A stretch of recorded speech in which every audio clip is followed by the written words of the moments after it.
Deal. Good, because I got a couple questions need answering. Ask away. You'd better tell us what all the hubbub is about. What did Morales create? I'll show you.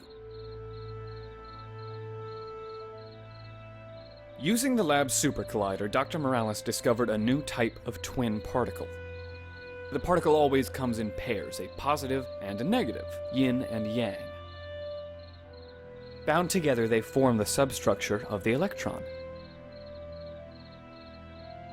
These two particles actually occupy the same space by vibrating through spacetime. We call this vibration resonance. Let's pretend that all made sense. What's the big deal? The big deal isn't knowing that these particles exist, it's in what you can do with them. Dr. Morales was designing resonance devices that could neutralize the effect of resonance, allowing you to separate the twin particles. Two particles, two devices. You can place these devices some distance apart and then release the particles trapped inside.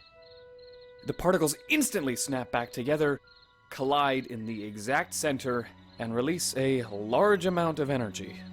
Anything within a certain area of effect is completely pulverized at an atomic level. The further you pull the particles apart before disabling the devices, the larger the area of effect. In fact, Dr. Morales and I developed a precise formula predicting the inverse relationship. All right. So you take two devices, separate them, and when you shut them off, whatever's in the middle goes boom. Well, yeah. You could have just said that.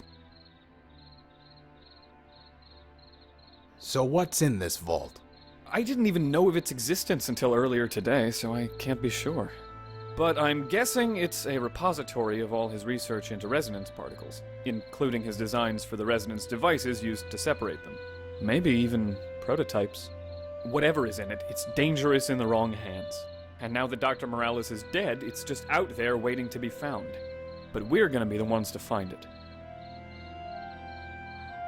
So what you're saying now is that the explosion in Morales' lab was not an accident. The way that hole was cut out of the lab, it had to be a resonance weapon. But Dr. Morales couldn't have caused it himself.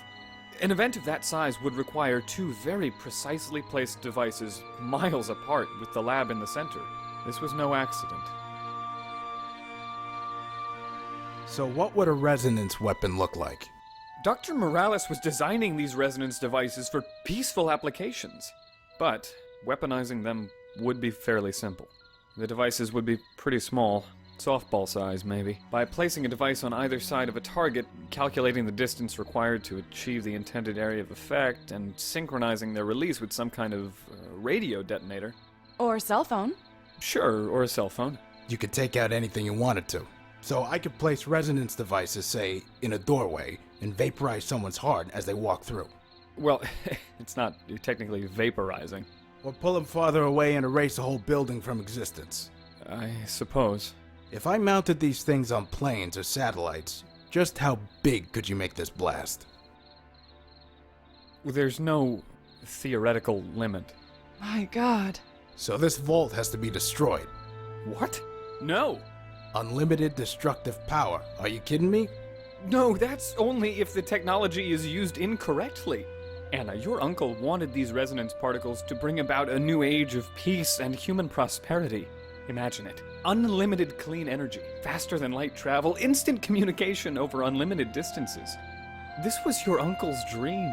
You can't let that die. No, I'm not gonna let you put this woman in danger.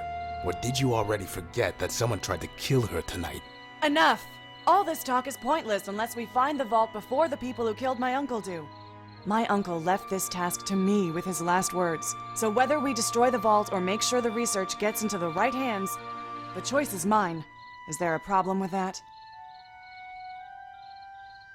Good. Now, Ed, how do we find this vault? Well, my best guess is... Shut up. Get behind me. Come on out. Hands where I can see them. Okay. Don't shoot. I'm coming out. I told you someone was following us. Who are you? My name is Ray. Ray Abbott. I was just walking through the park. Is he with them? With who? I swear, I'm alone. Wait a second.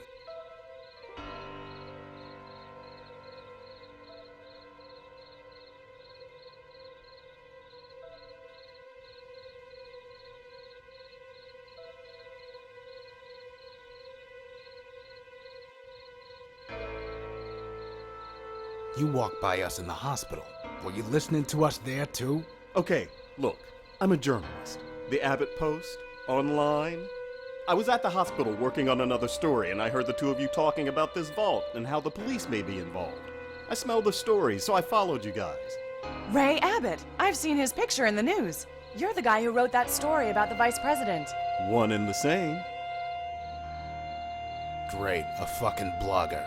Investigative journalist? I want to help you. No, no more people. It was supposed to just be Anna and me.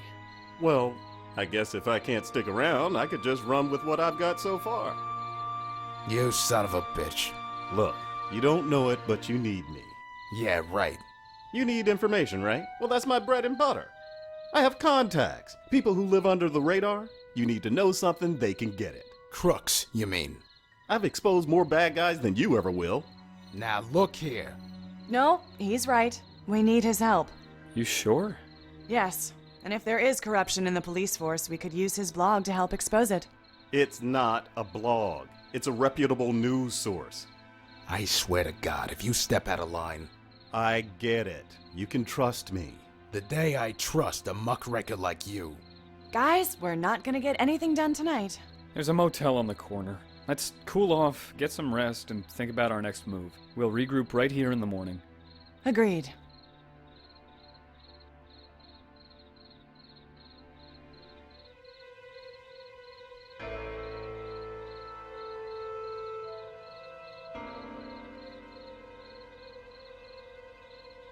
Hey. Give that back. That's none of your business.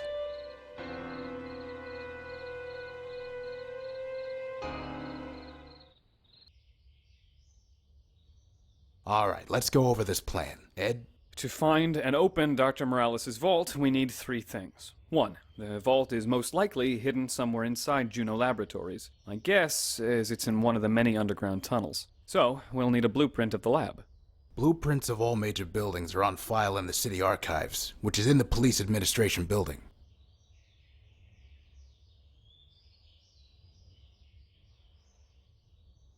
Two, even with the blueprints, we're going to need some kind of information on the vault to help us figure out exactly where in the lab it might be. Jimmy Olsen? It's simple, Detective. We follow the money. Somebody had to build this vault, and it probably didn't come cheap. I have a contact at the National Credit Service. He can get anyone's financial transaction history. If we can find the guy who sold Morales the vault, maybe they can help us find it.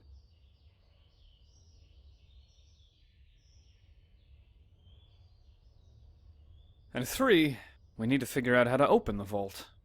Anna, that part's up to you. My uncle's last words were, "Your uncle holds the key." Besides Javi, I only had one other uncle. He's buried near my parents in All Saints Cemetery. There may be a clue about this key there. But, Ed, I'd like you to come with me. Oh, sure thing. Just let me know when you're ready to go. All right, we'll split up. Remember, no talking to police and no posting stories on your blog. It's not a blog. Good luck, everyone, and thank you.